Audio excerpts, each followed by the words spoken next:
Face cachée, c'est votre nouveau rendez-vous de l'entre-deux-tours dans la matinale avec vous, Jean-Philippe Ballas. Bonjour. Bonjour Thomas, bonjour à tous. Chaque jour, donc, on creuse un aspect méconnu des deux finalistes de la présidentielle, Emmanuel Macron et Marine Le Pen. Et ce matin, vous êtes donc penché sur leurs études. Et tout de suite, on convoque l'élève Macron au tableau. Bon élève, très bon élève, passé par les Jésuites, la Providence, à Amiens, établissement catholique.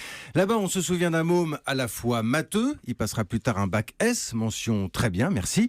Matheux et poète aussi à ses heures. À l'époque, Emmanuel Macron lit, on écrit, très à l'aise manifestement quand il faut prendre la parole, précoce, presque adulte malgré sa tignasse de gamin.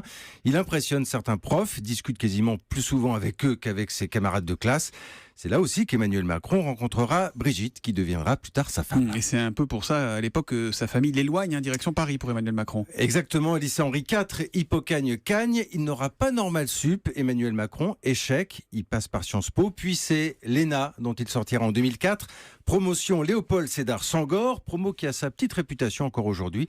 On y trouve notamment Gaspard Ganzer, vous savez, qui est devenu ensuite communicant de François Hollande. Alors ça, c'est pour Emmanuel Macron, parcours très différent pour Marine Le Pen, Jean-Philippe. Alors déjà, elle n'est pas passée par les Jésuites, elle, et si elle aussi se fait remarquer de ses professeurs, Thomas, c'est tout simplement parce que son nom est déjà connu à l'époque. Elle est la fille de Jean-Marie Le Pen.